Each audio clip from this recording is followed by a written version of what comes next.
This episode of Marijuana Today Daily is brought to you by our friends over at ease.com, which delivers adult use cannabis products on demand in California and now in the Portland, Oregon area, as well as easewellness.com, a new service delivering hemp-derived CBD products to 41 U.S. states via the mail. Good morning, Marijuana Nation. It's Monday, April 8th, 2019, and you're tuned in to episode 700 of Marijuana Today Daily. I'm your host, Jay Gunther, and I'll be walking you through today's marijuana news and headlines. As always, we have a full and busy day of cannabis news in our hands, so let's jump right into it. On Friday, Massachusetts Cannabis Control Commission Chair Steve Hoffman was interviewed by Boston Public Radio and vowed that his agency would not allow for the state's legal marijuana industry to be consolidated by national cannabis companies. We've been following this storyline recently as the Boston Globe first reported on a number of companies that were allegedly building networks of control over more than the 3 marijuana licenses allowed to any one person or business entity. During his interview on Friday, Hoffman said that the Cannabis Control Commission would work with State Attorney General Maura Healey to investigate the matter further if called upon, and said of the idea of Bay State industry consolidation, quote, "We are not going to allow it to happen. We are committed to enforcing our regulations, and that should be obvious. I hope that's obvious," unquote. New Mexico Governor Lujan Grisham signed a bill into law last week that makes a number of substantial changes to the state's medical marijuana program. Senate Bill 406 will free up student patients to use medical cannabis products on school grounds, offer up reciprocity to registered medical patients from other states, extend the period that medical registrations are valid to from 1 year to 3 years, and give protections to parents from having their children removed from their homes because of medical cannabis use, and to employees from being fired from their jobs for the same. One of the unique bits of Senate Bill 406 is the provision that allows medical marijuana shops to create areas for patients to consume, as long as these spaces are approved by the Department of Health. We'll see how that one actually plays out. This one seems like a good piece of legislation. Swing over to the New Mexico Political Report if you want to read more.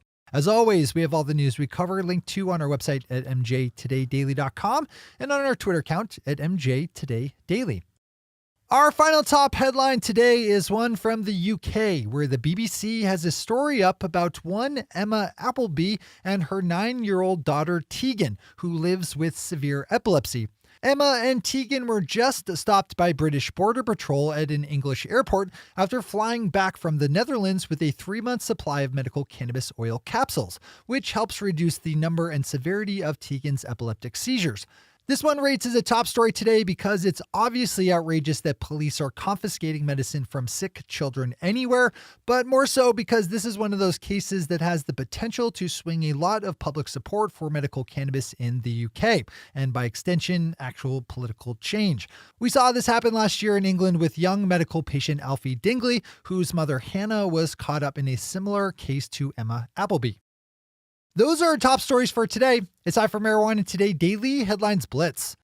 Before we blitz out in headlines, let's quickly thank our sponsor, ease.com, California's top one-stop website for legal marijuana delivery. Ease is also now super excited to offer on-demand adult use delivery to the citizens of Portland, Oregon, in addition to their platform over at easewellness.com, where you can get hemp-derived CBD products delivered through the mail in 41 U.S. states. Pop over to ease.com today to check out the wide array of legal cannabis products they offer up, all properly tested, packaged, and labeled. If you like getting exactly what you pay for, you're going to love being a customer of Ease. Find out for yourself just how easy Ease makes legal marijuana delivery over at ease.com and easewellness.com. Big thanks to everyone at Ease for supporting today's news. All right, time for the Blitz. Kyle Yeager over Marijuana Moment has a good and detailed piece up about California Democratic Senator Dianne Feinstein's last-minute abandonment of co-sponsoring the recently introduced States Act, which would free up states to experiment with legalizing marijuana. The Democratic senator was a co-sponsor of last year's version of the bill and was expected to be on board this year as well, but as Kyle is reporting, she was removed as a listed co-sponsor just ahead of its introduction, with no reason given for the jump. Kyle's story on this one is excellent and includes a quote by our very own Mike Liszewski, who's a regular on our weekly show Marijuana Today and head of the Enact Group, a marijuana lobbying and consulting firm. Swing over and dive in.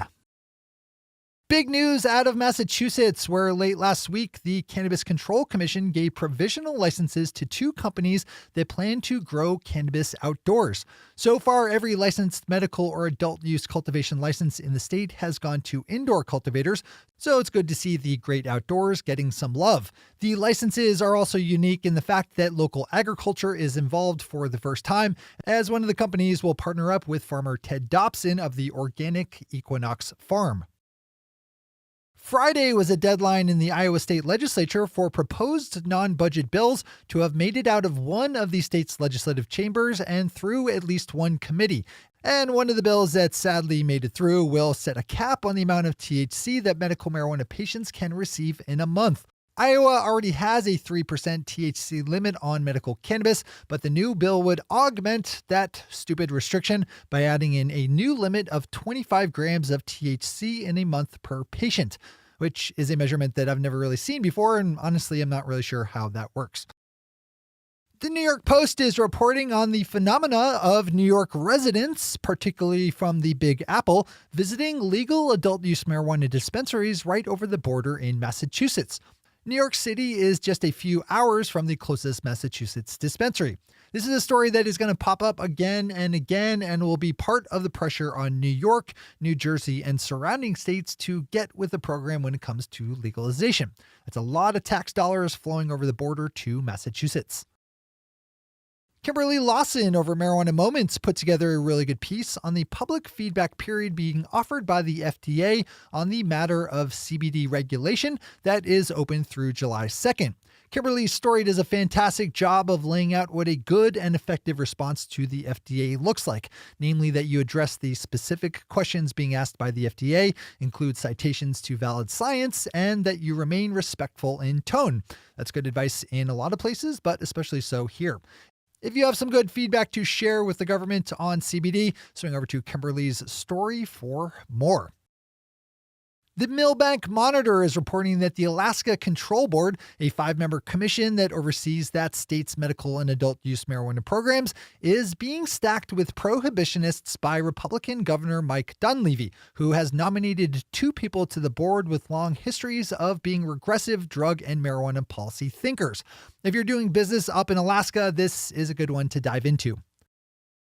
And finally for today, big congratulations to our friends in Ann Arbor, Michigan for pulling off another successful Hash Bash, an annual marijuana rally and celebration that ran for the 48th time this year, and that featured a recorded message from the state's new governor, Gretchen Whitmer, who addressed the crowds in person last year when she was running as a candidate.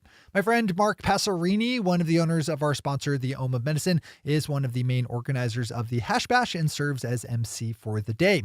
Adult use marijuana is now legal in Michigan, which reportedly changed the protest tones of Hash Bash a bit, but from the photos and videos posted on Michigan Live, it looks like everyone had a great time. Those are the headlines and news for the day. I'll be back with you again tomorrow morning with another information-packed episode of Marijuana Today Daily.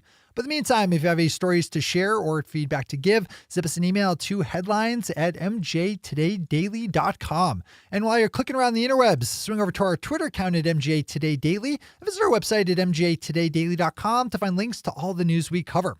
Thanks to our sponsor, Ease, and to all of our awesome patron listeners for the support that makes this show possible. To join the illustrious ranks of the patron listeners yourself, swing over to our website at mjtodaydaily.com and click on that big blue button at the top of the page that says Become a Patron. I'm your host, Shay Gunther. Thanks for tuning in and starting your day with marijuana today.